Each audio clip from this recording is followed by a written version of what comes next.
Welcome all to the first session of Founders Garage, idea generation, market analysis, and needs. Mr. Ajay Kilkar is the co-founder of Hansas Equity, a company that helps its client build empowered customer relationships. Mr. Ajay has extensive experience in business and marketing across consumer goods, retail, and the banking sector. He has a combined business experience of over 25 years across Procter& Gamble, PepsiCo, Shoppers Stop, and HDFC Bank. He was ex-CMO of HDFC Bank. Handing over to Mr. Ajay. Thanks, Puneet. Can you hear me all right? Yes, sir. Great. And I've just switched on my videos, I hope. Is that all right? Or should I, in case the bandwidth is a problem, let me know and I will switch it off. Sure, sir. Okay. Now, always in digital sessions, the challenge is that what I have to say and what the audience wants to hear may be completely different. So, it'll be great if there could be a few comments in the chat box before I get started. Just top line, what do you guys want to hear? And I presume all of you are from the current batches at IIT Bombay. Am I right about that, Puneet? Yes, sir. Most of them are IITs, yeah. Okay, right. So any comments would be welcome, and also in between, feel free to stop me. While I do have a deck to present, I think the idea is more a conversation. So I would be happy to address questions even as I go along.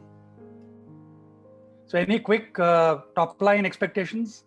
I'm looking at the chat. Would be great to hear from people. Maybe Puneet, you can update me in case it comes up. Sir, all the students here are they are here because they want to generate some market ready product at the end. So this is the program from this garage. Yeah. So this is basically the first session of this program. So everyone is basically new here. They right. Yeah. No, great. So okay, but now, normally while that's true, it's okay. Now I'm getting a few. How to choose problems to solve in a startup? Yes, that's an important question, and definitely I will address that.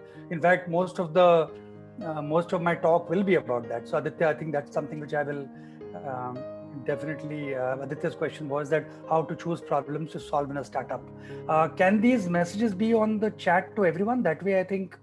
If that's okay, Tejas, Puneet, whoever is coordinating. Yeah, I have allowed to chat with everyone. Right. Yeah. Okay.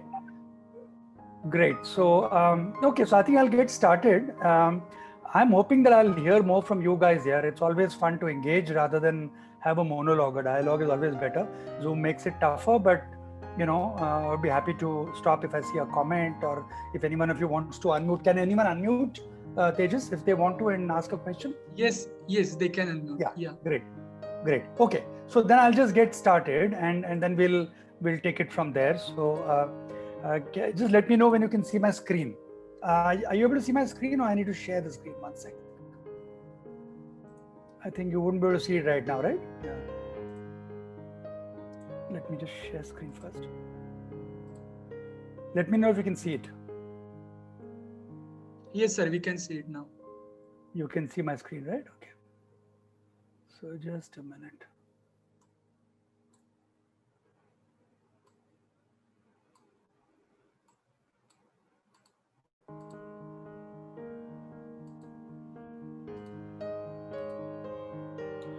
Yeah, the screen is clear? Okay, I'm presuming it is. Great. So yes, so I think what I'm going to talk to all of you about is really creating new ventures. I think I've been given a very nice brief by two individuals. Definitely Puneet was one of them, and Prakhar was the other one. Is Prakhar on the call as well?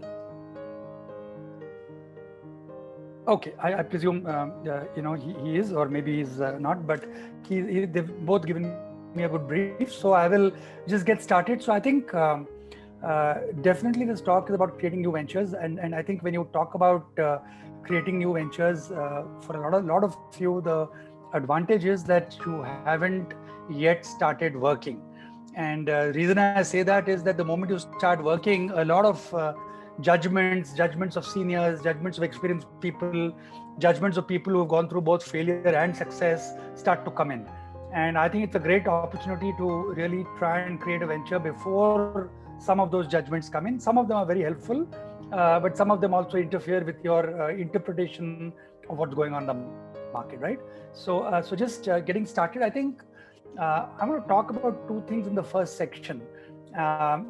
First, I'm going to talk about the fact that I think it's important to look for customer behavior shifts. COVID has been a great example of that, right? All of you, I presume, are learning from home, and therefore this is a chart from Bain Consulting, which talks about what are the possible implications of spending more time at home, and how does it impact, whether it's eating at home, whether it's entertainment, travel, digital coordination. And if you look at it from a behavior point of view, all the greens are where there's an increase in behavior. You're streaming more OTT platforms, you're reading more books, you're playing more games, you're taking away more stuff in delivery, home cooking, and obviously all of the travel has come down and the traditional office spaces are coming down and all of that. Now, the reason why this is important is that obviously this is going to lead to a lot of downstream results and a lot of downstream behavior changes, and which will also lead to opportunities. So it is important at all times to be looking for these customer behavior shifts. Some of them are obvious, some of them data will guide you. I think the good thing for all of us is that today you have so many tools to look at what type of customer behavior shifts are happening. So if you look at Google Trends, and all of you would have used tools like Google Trends, or if you look at any of the Google master tools available for you to look at the search patterns, there is so much insight available about what type of behavior is shifting, what are people searching for, what are people looking to do more of, what are people looking to do less of, right?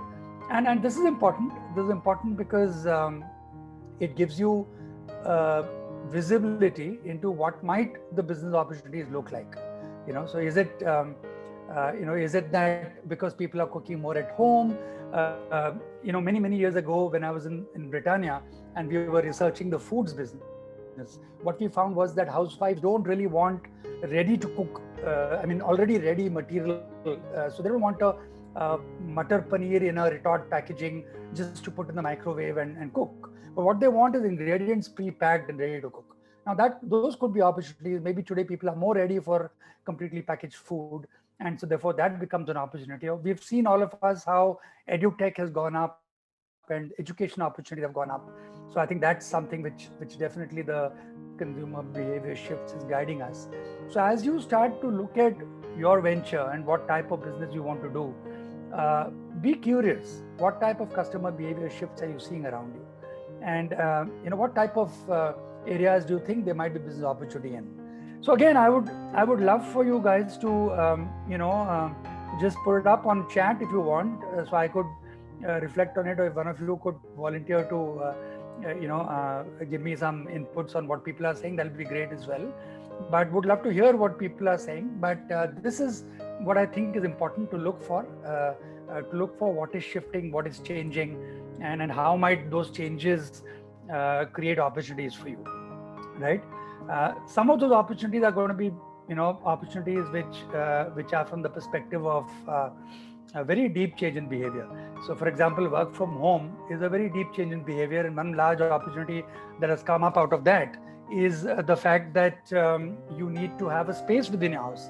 All of us in India don't still have very large houses with home offices. So how do you create comparatively shielded workspaces within the house? And therefore the interior decoration for that, the architecture for that, the home home equipment for that, the aspect of furniture for that, all those are new opportunities which are coming up, and some of those are going to be long-lasting trends. Even today, a lot of business people are saying that they will not need to have as many offices as they had before, right?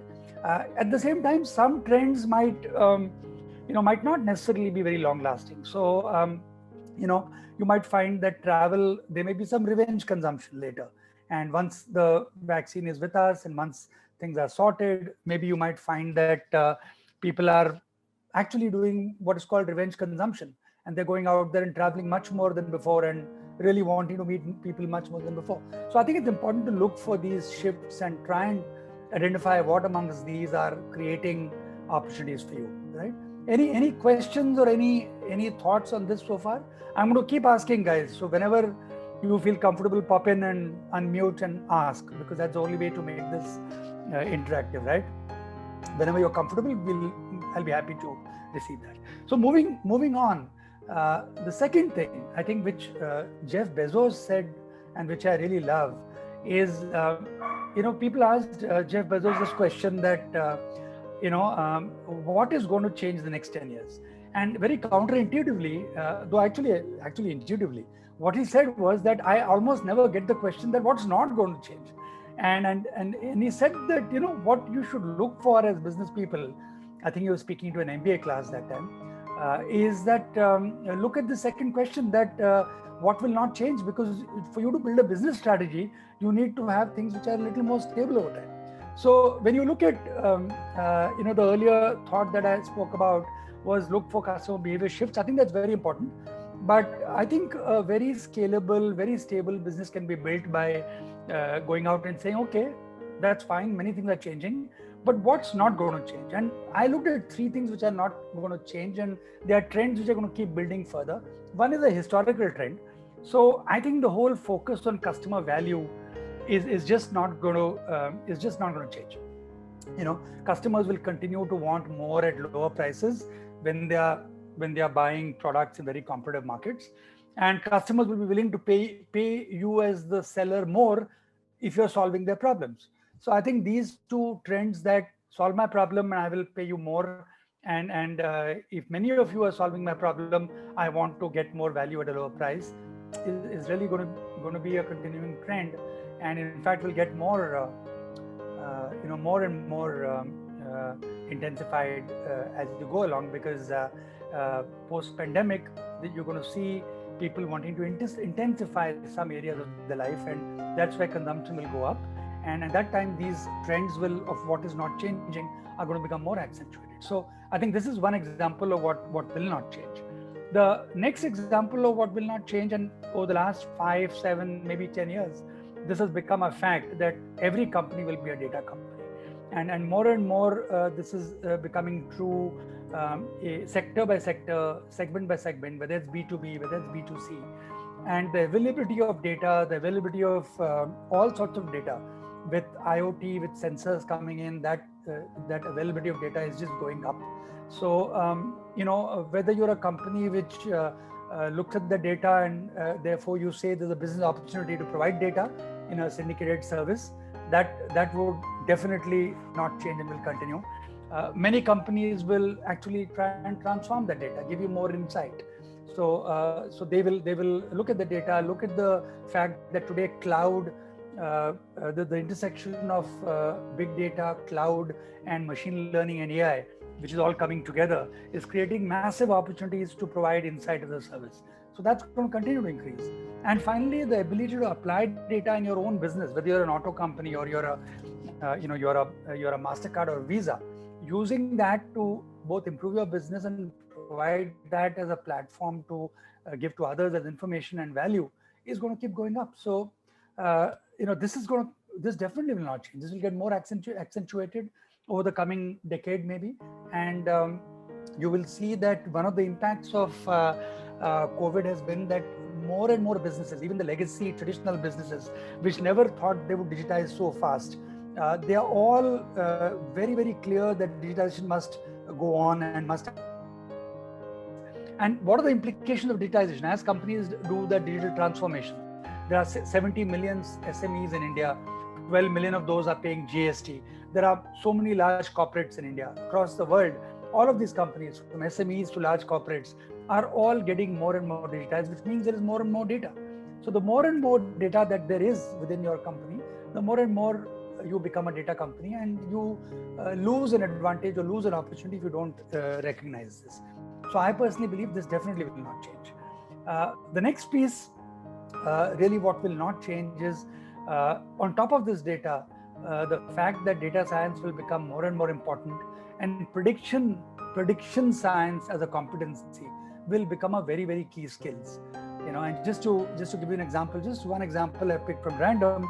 a lot of e-commerce companies and a lot of companies today deliver products to their customers. And today most companies let customers change their delivery address at short notice because customers like this feature, and organizations have to bear that cost of getting the parcel to a new location.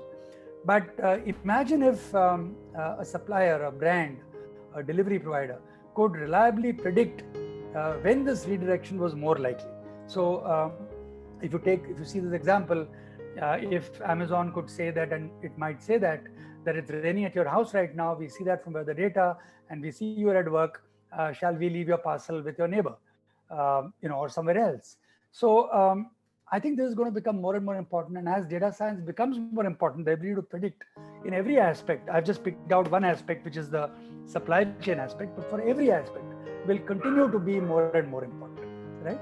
And along with this, the earlier trend that I spoke about, that data science will be important, and the trend before that, which I said that every company will be a data company. Along with that, what will happen is that if you look at this statement, many consumers will begin to say, hey, this is just creepy and my privacy is important. So what will not change is that consumers will continue to become more demanding, that if I'm going to give you information, you give me value back, and please host my data with care and with privacy. So I think that definitely will not change, and that's going to be important. Similarly, using this data, a lot of companies building predictive capability will start to provide you features. Banks, for example, today, if you are a credit card company, the bank, HSBC, for example, in the example, could predict that there is potentially a duplicate charge which has come up for you, and would you like to sort this out? And we can help. That's an example of a predictive anticipatory service. Similarly, you have a lot of recurring payments. All of us subscribe left, right, and center to subscription services, and often people don't keep that in their memory and don't remember that they've actually done the subscription. So again, financial providers could really alert you about similar recurring payments and actually warn you about something which you might be duplicating. And therefore, the ability to do this is going to become more and more important and will remain common. Now, what am I saying with all of this? One, I'm saying that customer behavior will change. Look at what will change. Second, I'm saying that a lot of things will remain constant. Be aware of what will remain constant and stay on that. So if you, and I consider every entrepreneur to be a product manager. So to me, the heart of any entrepreneurial pursuit when you start a new business is you create a product. And when you create a product, you might come from a tech background, like all of you are from IIT Bombay. You might be learning various aspects of engineering or other sciences. There would be people who come from UX or creative backgrounds, and there will be people who come from business backgrounds. But really, the core of thinking about the product is that you are at the intersection point between all of this. And unless you create the value from your product for the customer, because that is so critical for us. So if you're trying to set up a new business, a new company, a new venture, I think you need to be aware that you have to be thinking both outwards and inwards. So you might find blockchain very exciting, and you believe that I want to set up a business around blockchain. Or you might think analytics is really sexy, and you agree with me on the trend that's going to continue for at least, it's a decadal trend that analytics is going to be very important. And so you believe that I must build a business around analytics. But I think bring the customer in front, look outwards, see what your product is going to deliver. And as the entrepreneur, you are at the center of the product development. Keep in mind that you are this intersection point, and that is your role. Customer is the number one aspect of whatever you are thinking about. Yes, technology is very important. Technology is an enabler. And I will give you a few examples where technology might actually become the hero as well, which is also true. But in most cases, customer is number one, and you must keep that in mind. Any questions coming up for anyone? I know that I've got, I think 45 minutes, right? I'm planning for at least 45 to 50 minutes. So any questions, do bring them on. Alert me if there's any question coming up. Please unmute yourself and ask me. Okay. I will go on anyway, assuming that whoever has a question will unmute. So I think this is very critical, and I would only recommend that those of you who are entering this entrepreneurial journey, and you are starting to think about what type of product you want to build, what type of business you want to build, keep the customer at the center, think about the technology, think about the product, but keep your mind outwards towards the customer as well. I think that's very, very, very important. I can't overstate this at any point.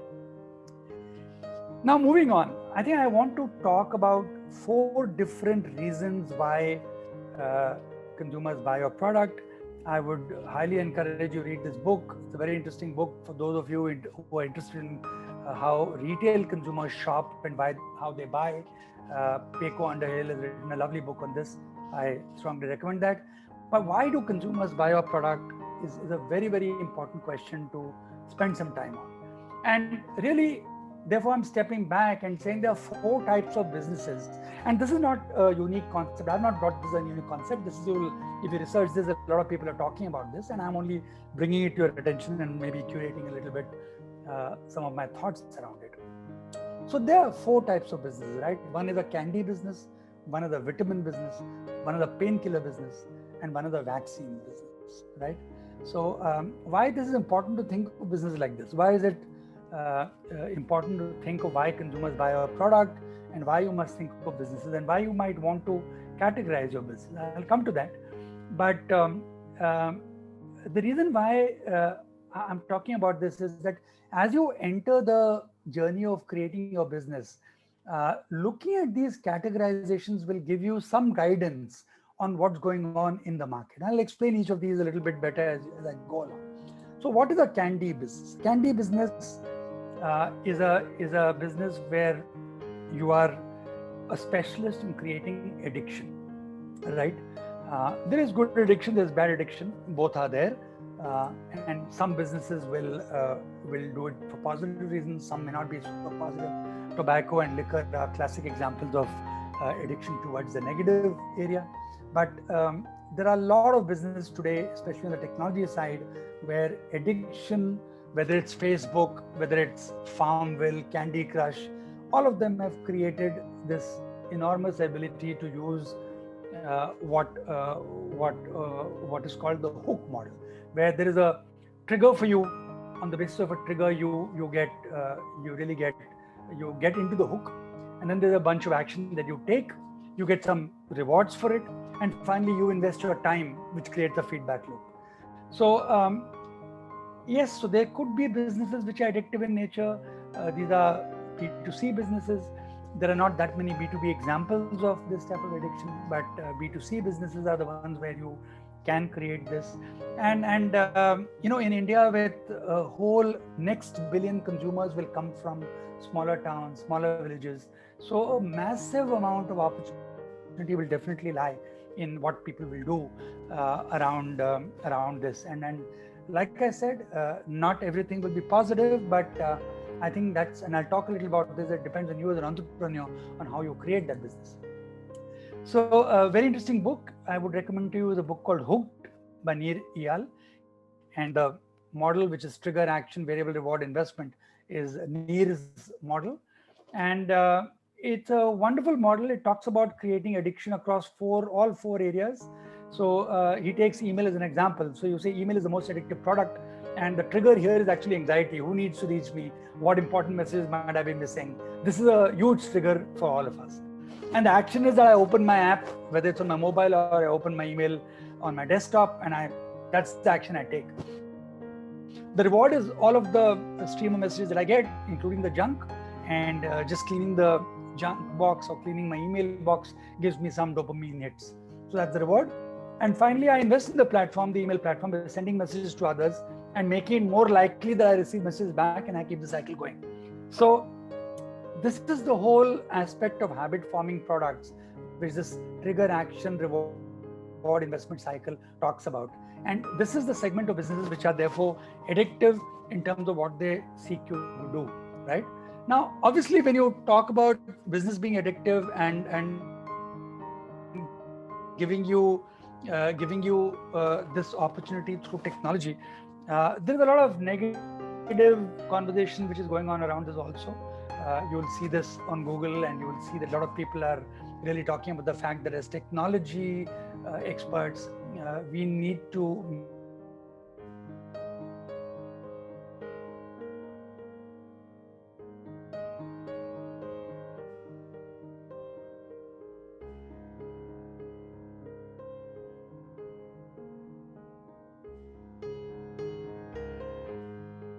business, right? So you want to look at whether the addiction will improve the user's life, or it does not improve the user's life, or it improves the user's life. The other axis is the maker does not use it. So you are creating such a product, you don't use it, or you use it, right?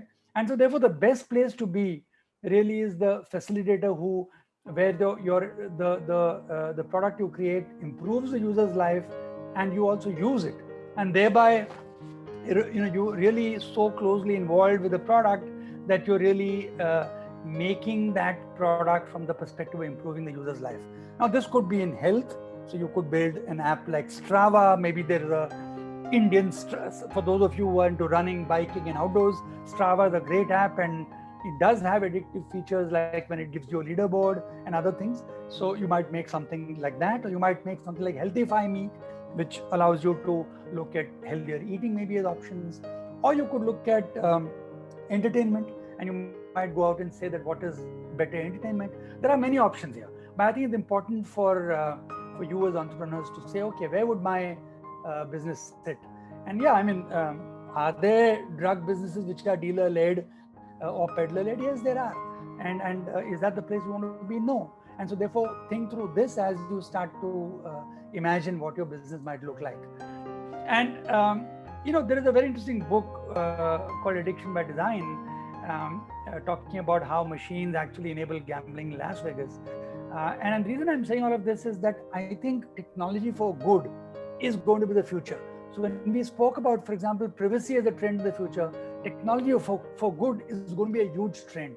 So I think be aware that any type of addictions that your technology creates, consumers will look down upon it, and therefore be aware of that, right? The second type of business that I want to talk about is a painkiller, right? So when you have a headache, you take a Crocin. If you have a stomach upset, you take some tablet which solves that problem for you. Now, the interesting thing about these painkiller businesses is that the demand already exists, right? So the demand exists because till the pain exists, your demand exists. And it's relatively inelastic because the pain demands a solution with some level of urgency. You may have a headache, you may have a backache, you may have a stomach ache. And if you have a product which solves for a pain, now it could be in the B2B business, it could be pain that a farmer feels when there's a new crop, or it could be in the B2B business in consulting, where the pain which a client feels because he's not or she's not able to increase profits. Whatever pain you focus on and how intensely you understand the pain is the core birth point of a new business in the pain segment.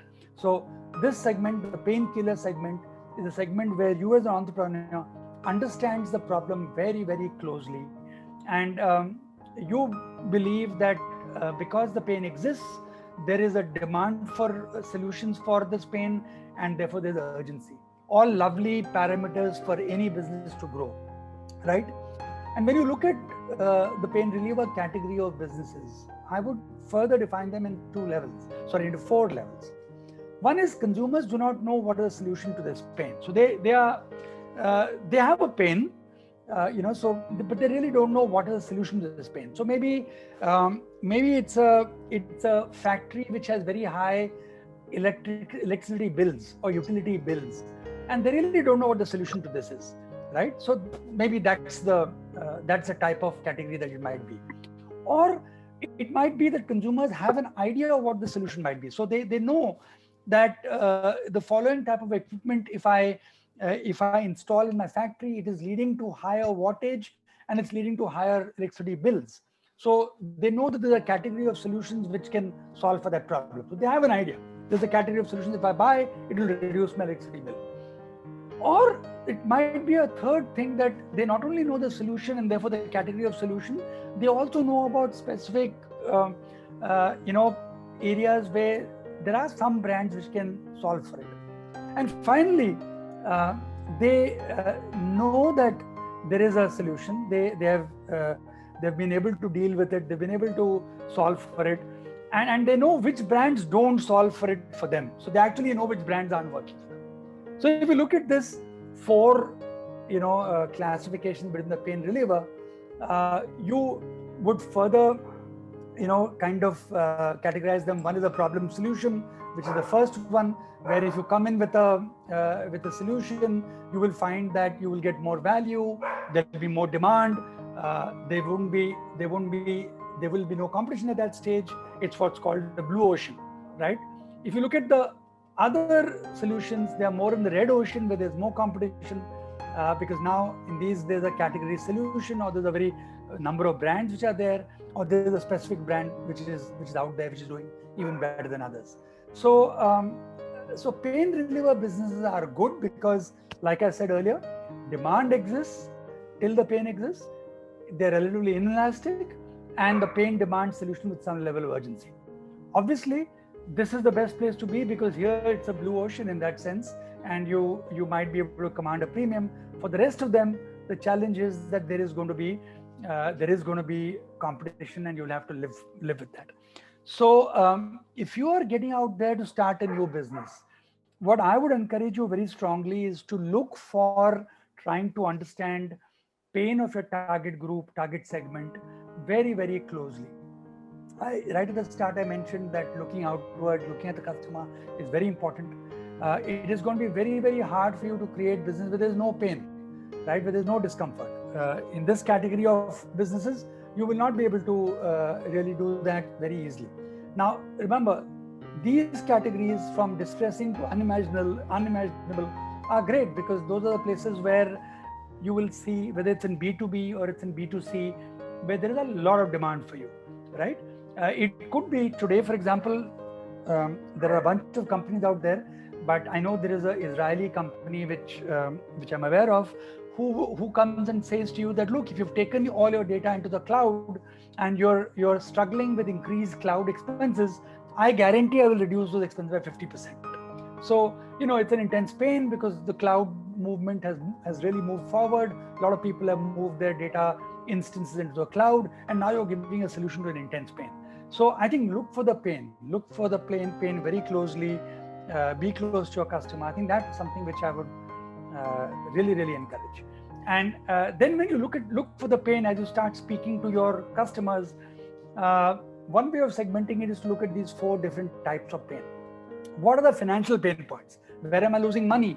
As a consumer in a B2C business, in a B2B business, where am I losing money? Is it that I'm losing money for a certain type of expense? What is the area where my financial pain is highest? In the retail business, for example, there is a term called shrinkage, which is that every retailer loses a certain amount of money because of employee theft. Employees walk away with the product, and that shrinkage is a large percentage impact for them. So that's a financial pain. Or it could be a process pain, where business is saddled with very inefficient processes. Or it could be support pain points. So it might be a good problem to have sometimes, but at the same time, it's a pain point. Your business has grown so rapidly that now supporting customers is becoming difficult.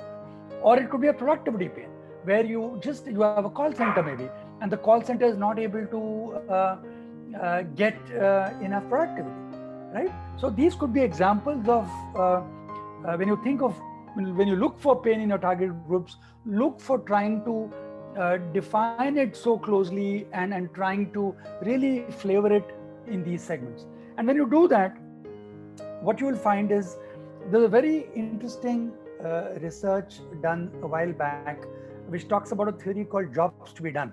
And what this philosophy talks about is that any consumer hires you as a product. So let's say you're an entrepreneur, you've built an app. The consumer will hire your app to solve for a job that he or she wants to do. So it could be that I don't have house help. I don't find house help very easily. You've created an app which is a marketplace to find house help. So the consumer has actually given you or asked you to solve that for her. So that's the philosophy called jobs to be done. And what consumers therefore talk about is that there are 3 levels at which you can solve for me the jobs that I want done. One is that it's a functional thing, find me, complete this task for me. The second could be emotional, that help me feel better. And the third could be more about how I get perceived. So typically the jobs to be done for consumers sit amongst all these 3 segments. So when you look at your business, at your idea, at what kind of an app you want to create or business you want to create, think of what are the jobs that you're doing for your consumer, right? And that becomes very, very critical. So 4 questions to ask for this segment. Is there pain there because of which you can do jobs for the consumer? Is there pain? Is it a pain that's currently unsatisfied? Nobody else is solving for that problem? Or if it is solved, then yes, you need to figure out what you can do better. Is it a pain that you think you can solve? Or is it a pain that the consumers are willing to pay for? So I think these are important questions to ask. And let me take a simple example. I mean, I gave this example of fulfillment and delivery earlier. On the same basis, Amazon Lockers is a lovely solution where they've gone and installed lockers at multiple places. So rather than wait for items to deliver to your home or work, Amazon gives me options to maybe pick up from, if you're in Bombay, you might pick up from, Powai, if there's a station there, a metro station there, or if you go to Warsaw, go and pick it up from there, wherever you would like to pick it up from. So it could be in convenient locations, like located in shopping centers, office blocks. So this gives consumers the choice at the final stage of customer journey to pick up the product. So you're solving a very specific delivery problem over here. I hope this segment and the earlier segment are clear to people. Any questions at this stage? Because I'm seeing a very, very silent audience. I'm sure your minds are working rapidly. So please unmute and ask. I would be happy to answer. I'll pause for a bit just to hear if anyone wants to ask me any question. Okay, I'll move on. So similarly, you could look for problems for very specific segments. So for example, solutions for seniors. So they could be in the financial services business. There could be solutions around, estate planning, insurance, mortgages, fraud prevention, which are specifically built by understanding what's happening to senior citizens. And one interesting fact about India is that while everyone's chasing the young India demography, because of our absolute numbers, a very important target segment which is quietly developing is the seniors. And go back, look at that segment, understand what technology can provide for that, maybe as an enabler, but understand the problems first, get close to those problems, and then solve for them. So that's what this segment is about. And really, when you are looking for, first, it is therefore important to find those customer pain points. Then, how will you earn customers' trust when you're trying to solve for that pain point? I think that becomes very important. And then solving the pain point, not through just a bunch of slides and presentations, but actually doing a minimum viable product and in a small way launching it. That's the best way as an entrepreneur to get feedback. Don't worry about concepts. Go out and take the concept in the market, launch it. That's only when you know whether you're solving a pain or not, right? So those are the first 2 segments, the habit formation one and the pain reliever segment. The third segment is the vitamin, which is the value enhancer. So for example, what does the vitamin segment do? This really, looks at, if it's a B2B segment, for example, how can I improve your revenues? How can I improve your margins? If it's a personal B2C segment, how can I improve your health? How can I improve your financial health and your personal health? So this business is really about, it's future forward. It's asking you to change behavior. It's asking you to modify behavior. And remember, this is more difficult, compared to the problem solving paradigm where, that this is my behavior that's causing a problem, you're solving for it. While here you're asking your consumer, your target segment to do things a little differently. In the last 12 to 13 years, the company that I have built with my partner, Ansas Equity, has been in the B2B space where it's taken analytics to multiple industries. And it is definitely a vitamin business because we've gone to companies and we've said, ask these first 2 questions. How can I improve your revenues? How can I improve your margins? And so this business requires a consultative approach. It needs you to focus and position a little differently. So this is really a business about looking at what are the invisible needs that exist.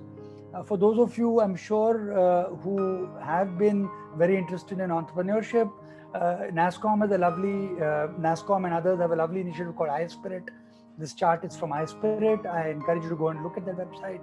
But the fact is that vitamin businesses talk a lot more about invisible needs. Here, the customer needs to be made aware of the benefits. Here, the customer is often very complacent. Therefore, you need to overcome the barrier of resistance to change. Very often, the customer is indifferent because, that's okay. I know things will be better, but I'm fine with this. And very often, the customer is ignorant.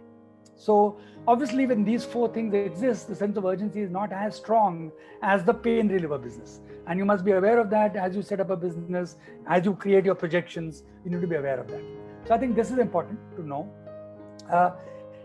And finally, I come to the last category, which is vaccine, and so relevant for us today, right? This is exactly what's happening today. So a whole category of prevention businesses exist, which they're preventive. They are trying to address solutions to problems which are already here or likely to arise in the future. They're definitely must-haves, but they're also getting into territory of unsolved problems. These are real innovations, and definitely some of you might gravitate towards these, and areas like biotechnology, in the area of artificial intelligence, for example, the whole aspect of making the AI more visible for people to understand what is inside that are examples of very, very intuitive research-led businesses.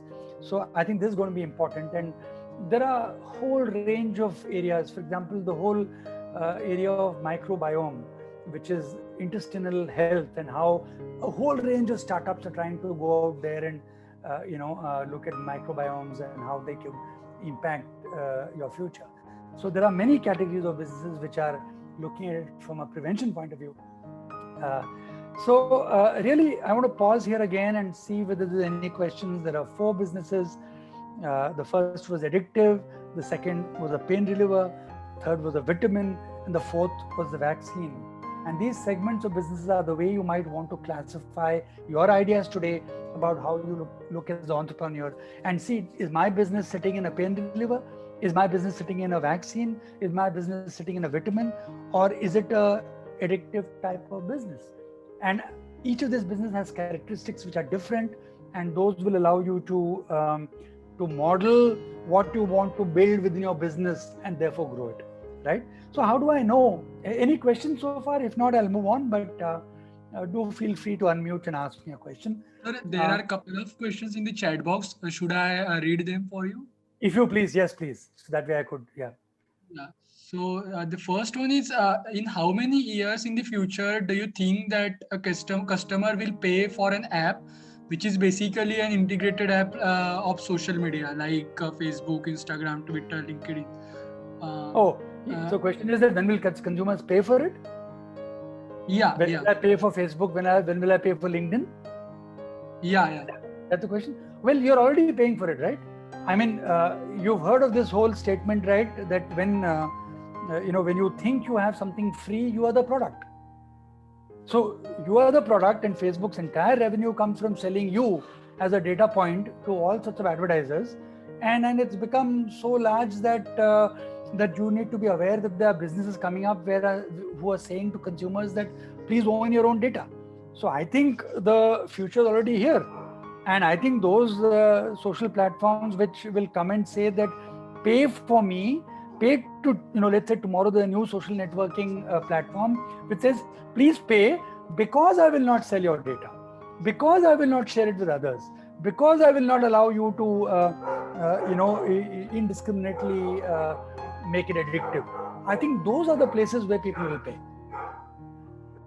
Sir, do you think that this is a pain reliever industry, or what vitamins, or it's privacy, like what type of thing does it come under? Right. So if you look at businesses where where there's a social networking like Facebook, just give me a second.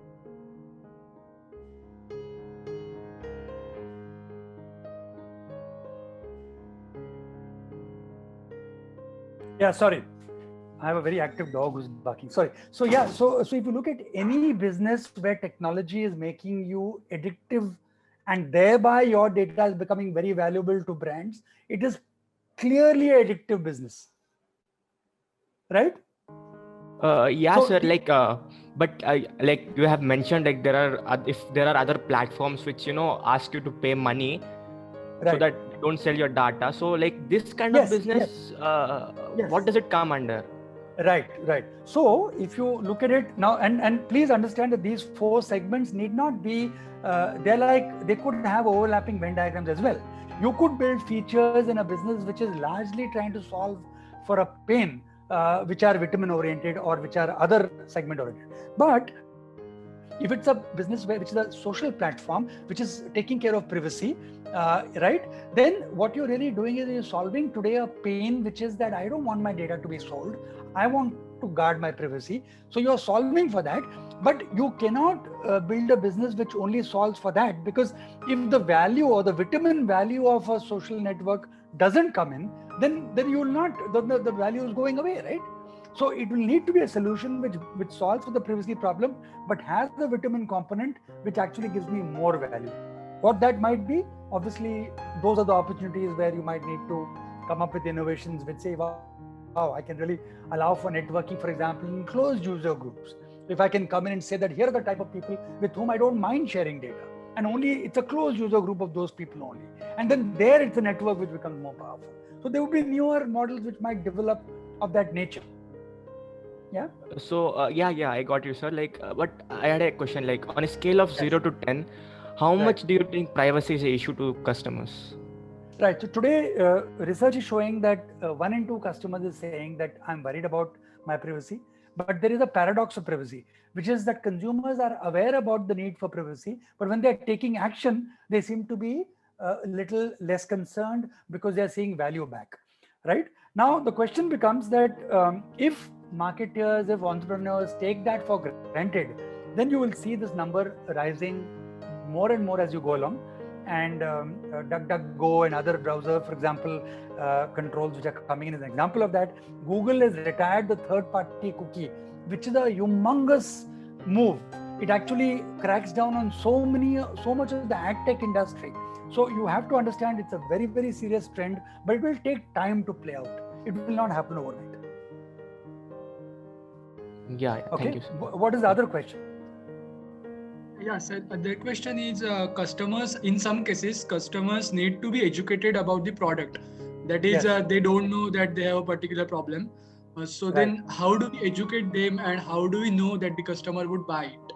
Right, absolutely. So if you look at in the problem in the problem solution space as well, the first segment was the one which I mentioned, that consumers are not aware of the problem also, right? So let's take an example of let's say that there is a product like how Google has, and the product is that you install this product in your house, and it reduces your utility bills. Now, obviously, what you need to then do is to figure out that how can you go out and communicate this to customers that your utility bills can come down if you take this product. Some research got done in this, and when a particular brand of such a product which was trying to reduce utility bills went out and said that reduce your utility bills by 50%, they found that not that many consumers actually converted. Then they went out and changed the message, and they said that would you like to get so much more rupee value for yourself because of this product, and you will save so much money. And still they didn't get so much percentage of conversion. But in the third communication, they went and said that your neighbor has saved $25 in the last 15 days by installing this product. Would you be interested? And suddenly you found that now the consumer said, tell me more. So I think there is a whole area called behavioral sciences which is developing along with data science, where how do you give messages to consumers by which they change behavior? I think that's what you need to understand as you look at your products, to see how can you use these new areas of behavioral science to seek to change consumers' behavior. I hope that gives some hint. Yeah. Okay. Sir, there is one more question in the chat. Yes, please. While starting up, the textbook approach is to focus on a niche segment, grow in that category, and then add on other products or services. But Right. does this same concept apply in case of platform-based business where you are trying to create an ecosystem connecting multiple stakeholders like Right. agritech? Doesn't having 2-3 services in this case help you to onboard stakeholders on the platform better? Yeah, yeah, it's a $1 million question. When it comes to platforms, the challenge is these are two-sided platforms. So you need both sides to come, the supplier and the buyer, right? And so therefore it is very critical for you to add a minimum number of features or elements which attract enough buyers for the critical mass to be built. And that is why these platforms need so much capital to begin with, because they have to fund the losses of adding that much more features and that much more buyers, consumers, because to initially for the platform to acquire customers is expensive. So I think that is a challenge in any two-sided platform, and therefore in that sense it is not easy to build a niche oriented approach. But I think the way you want to look at it is to say that not all businesses need to be only digital, and they can be a combination of digital and offline, or physical world and digital world together. And when you look at it that way, the scope of what you start to build can allow for a lot of niche to be developed, where you have solutions which are offline as well as ones which are digital, and then you try and see how you can evolve it. So I think there are hybrid models here. A lot of new models can develop. Yes, the problem is a difficult one, and it's not an easy one to solve.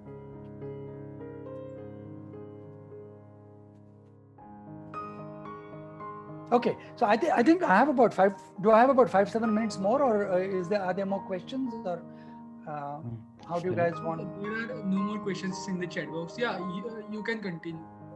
Okay, but I have totally 5-7 minutes more to go. Yeah, no problem. Like there is no issue. Right. The time. Okay, great. So I will move on a little bit. So just moving on. So you need to, like I said earlier, it can be overlapping Venn diagrams. It doesn't have to be completely distinct, but there are a few questions you can ask to determine what type of business are you building. Typically, if your sales cycle is short and therefore you're solving a real pain point, you will see a hockey stick type of curve on your product. That's a great problem to have. There are other issues there, but that's a great sign that you're probably in a painkiller type of a business. Also, if you look at trends and you look at the keyword tools today, which tells you more about the trends, are there enough people looking for this problem to be solved? Are you getting enough leads? Those are examples of the fact that it is a painkiller type of business. And then if you already launched the product or the business, what does churn look like? Is it that your existing customer actually referring you, and that is allowing them to retain and also get new customers? That's the first metric you should look at, and that tells you you're solving for a very specific pain and solving for it very well. So that's an example. I think you need to think about what type of business you want to create. What is the type of need in these different businesses. That needs are different. In the painkiller, it's much more visible. In the vitamin business, it's more invisible. In the vaccine business, it is a must-have. Similarly, your problem statements will need to be explained in the vitamin business, much more well-defined for painkiller. And then, of course, in vaccine, it is defined, but you need to educate. So I think the value proposition, again, becomes very different. How you solve a painkiller, that description is very different. In the case of vitamin, the why of it is very important. Spend a lot of time on the why. And in the case of vaccine, it's the how which becomes important. Again, the sales approach changes, the revenue and pricing changes, and how you really build these two becomes very critical as you start to launch a product. One of the questions that come up about how do you communicate, I think with the B2B business there, you require experts who explain that value. Otherwise, consumer may not put the money there.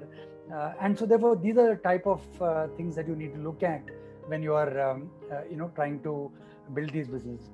Painkiller business, for example, clearly the most basic example is the email today, which is solving for a pain. There are many other painkiller businesses. ERP and technology is an example of pain being solved very clearly. For vitamin, analytics is a business. The business I built over 12 years is clearly a vitamin business. Similarly, for vaccines, you have even digital infrastructure or digital commerce. Pre-COVID was the vaccine business. Now post-COVID, that probably is coming into a combination of pain reliever and vitamin. So I think these things are also changing as you go on. Sometimes also what I want you to think about is how you position your product in your business can also bring in layers of vitamin or layers of pain reliever. So that is important. And like I said earlier, the sales approach might allow you to therefore layer your positioning and allow that to be seen differently by the buyers. So I think that is important. So I think this is really what I wanted to say in summary, that think about the segment. First of all, know that there's some behavior changes happening, understand those. Then know what is not changing. Then think about the kind of business you want to launch. Look at these 4 segments. This is just an example of how I think about it. There could be other examples, but think about the kind of business you want to launch. Then bring in the domain expertise to understand your customer better, yourself and with partners. Move very quickly to a minimum viable product, iterate and scale. I think that's the way I would encourage you to build a business. I think that's the nature of how I have built it. That's really what I wanted to tell you guys and really talk about. If you want to reach out to me, here are my contacts. I write a regular blog. You could go out and see the blog as well. But happy to hear from you as well, and happy to talk to you guys also. So if you have any more questions, I'm happy to answer. Please do unmute and ask. Sir, there is one question. So yeah, some startups which deal with energy require a government involvement to deploy. So this results in huge delays in the process. So what should a startup do in that case? Yeah. I think government business are not easy, and sometimes you can approach it from 2-3 different places. One is to be able to look at what type of government funding exists amongst public sector or central institutes. So like if you take an example, if it's a chemical product, maybe a national chemical laboratory or a CISR approved laboratory, there are funds there for innovation which exist, which sometimes public sector undertakings might preferentially access. So that could be one way by which you could go in and do it. The government has many schemes to support startups today. You have to get registered amongst there and access some of the startup funding which is available there, which again can reduce the pain for your sign-ups, for your initial customers. The third, I think I would highly encourage trying to network to find people, whether it's depending on your category, whether it's scientists or others who have retired, who can come in and be advisors for you and help a lot with trying to solve for how do you shorten that cycle. That's the third thing. Fourth, I think international organizations like World Bank and many others fund projects for specific areas. And I think if you're able to align and get your problem funded by someone like World Bank, then taking it to your target audience might be easier. Many other solutions, but this could be some thoughts for you to think about.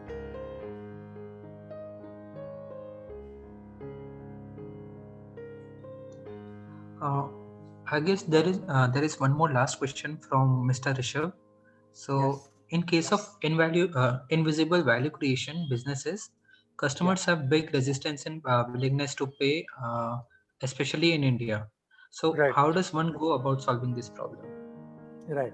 So I think it's a catch-22 because at one side, people reduce their perception of value when you go and offer something free. So if you're in the B2B business, my strong recommendation will be that yes, it is not easy to sell to customers, but please do not go out there and offer your product free. Please price it. The price may be low, but go out there and be respectful of your own effort and price your product. I think the second thing is very, very important to bring in influencers into the equation. So go out there and do interesting research, positioned as research, not as pilots, with educational institutions. Maybe IIT could be one of them. There could be others, which allows for the proof points to be brought out so that people are able to see that, this works. And then invite 2-3 really strong, influential brands in the category they are doing business in. And remember, position it as invitation. So you go and invite a Unilever, invite a Procter & Gamble, or you invite a Siemens and say, we will solve a problem for you. under the, let's say, IIT Mumbai aegis, so that you don't position yourselves negatively. But yes, with the invitations, what you solve for, build those case studies, and again go back and add that value. So I think there are many ways to do it. Happy to talk more at length with people. It is a difficult problem to solve, to build that credibility. There is a catch-22 aspect to it, but there are ways to do it. I hope this session was of value, and I hope you guys got some tips on what you'd like to do as you build your business. Like I said, I'm happy to chat with any of you at any point in time. Reach out. I've put up my contacts. Do feel free to reach out if at all you want any inputs. I am very involved with startups on various platforms, and so I'm happy to help. Sir, it was a great experience hosting you at the Founders Garage. Thank you, sir, for your time and sharing valuable insights on marketing analysis and needs. We hope you enjoyed the experience as well. Absolutely. Great. Thank you so much. I'd love to engage with you guys in the future. Thank you for this session.